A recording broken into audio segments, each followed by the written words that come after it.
शास्त्रों के बारे में सुनना चाहता है, सुन लीजिए, ना तो शास्त्रों के बारे में सुनना चाहता है, ना तो शास्त्रों को देखना चाहता है, ना तो संत रामपाल जी महाराज जी का प्रवचन सुनना चाहता है। तो इसके लिए संत रामपाल जी महाराज जी बोले कि ऐसे व्यक्ति, ऐसे नकारात्मक शक्तियों से जो युक्त है, जो पूरे जिनके अंदर में धार्मिकता नष्ट हो गई है, मानवता नष्ट हो गई है, वो व्यक्ति ना तो भगवान को चाहने वाले है, ना तो शास्त्रों को मानने वाले, उनको किसी से कोई लेना देना नहीं। संत रामपाल जी महाराज जी का जो भी शिष्य है वो चंदा देने की मना कर रहा है, बोल रहे हैं ये वेदों पुराण में नहीं है चंदा देना लेना।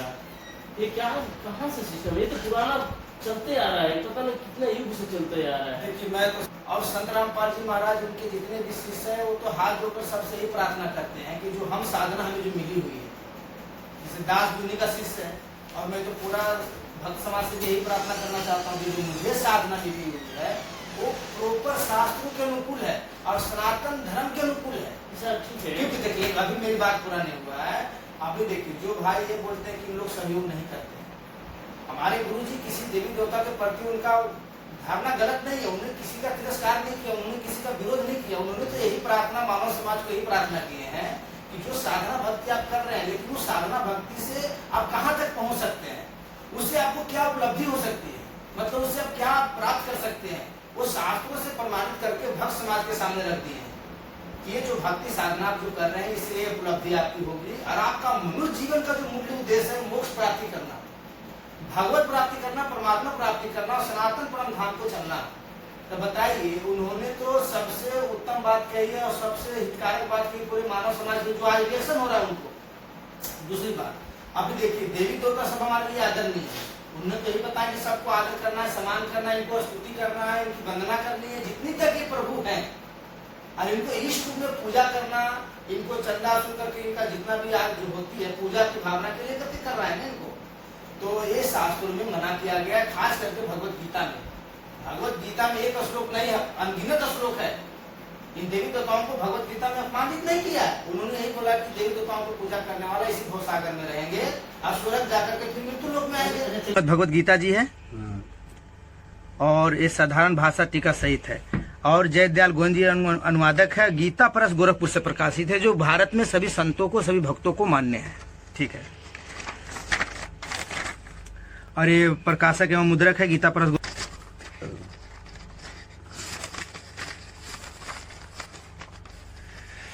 ये जी 7 अध्याय है श्रीमद् भगवत गीता जी, अध्याय 7 श्लोक 20 है जी। ठीक है जी।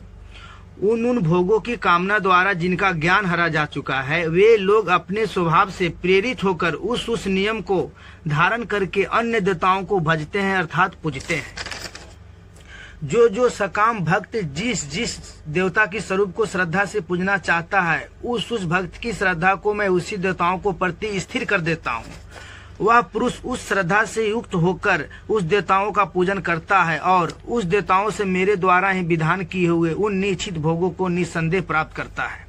परंतु उन अल्प बुद्धि वालों का, अल्प बुद्धि मतलब अधूरे ज्ञान वाले का, वह फल नाशवान है तथा देवताओं को पूजने वाले देवताओं को प्राप्त होते हैं।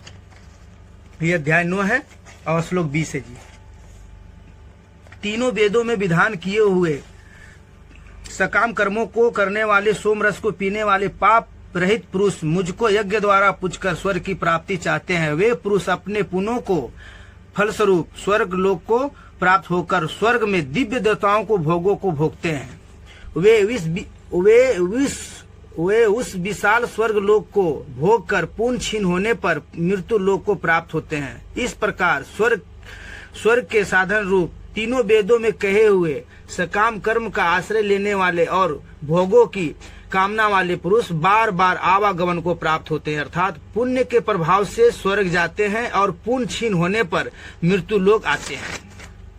हे अर्जुन, अथापि श्रद्धा से युक्त जो सकाम भक्त दूसरे देवताओं को पूजते हैं, वे भी मुझको ही पूजते हैं, किंतु उनका वह पूजन अविद्या पूर्वक अर्थात अज्ञानता पूर्वक है।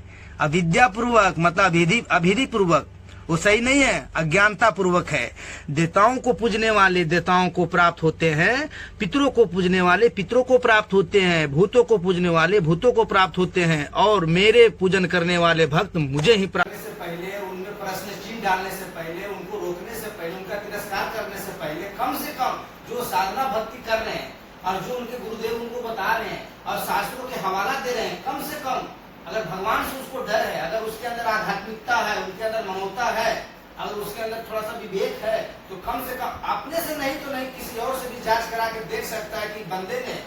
भाई ने जो हमारे शास्त्रों के हवाला लेकर के हमारे देवी देवताओं के प्रति ऐसा बोले हैं तो हमको कम से कम जांच कर लेना चाहिए। अगर वो चीज नहीं पाया जाता है तो उस व्यक्ति का विरोध करना, उसका मतलब जे भी हो उसके ऊपर कानूनी कार्रवाई करना, ये शास्त्र नियमों के अनुकूल था, तब अनुकूल था। अब वो व्यक्ति ना तो शास्त्रों के बारे में सुनना चाहता है, सुन लीजिए, ना तो शास्त्रों के बारे में सुनना चाहता है, ना तो शास्त्रों को देखना चाहता है, ना तो संत रामपाल जी महाराज जी का प्रवचन सुनना चाहता है। तो इसके लिए संत रामपाल जी महाराज जी बोले कि ऐसे व्यक्ति, ऐसे नकारात्मक शक्तियों से जो युक्त है, जो पूरे जिनके अंदर में धार्मिकता नष्ट हो गई है, मानवता नष्ट हो गई है, वो व्यक्ति ना तो भगवान को चाहने वाले और ना तो शास्त्र को मानने वाले, उनको किसी से कोई लेना देना नहीं है। वो केवल दूसरे को भ्रमित करता है, दूसरे को डिस्टर्ब करता है वो व्यक्ति।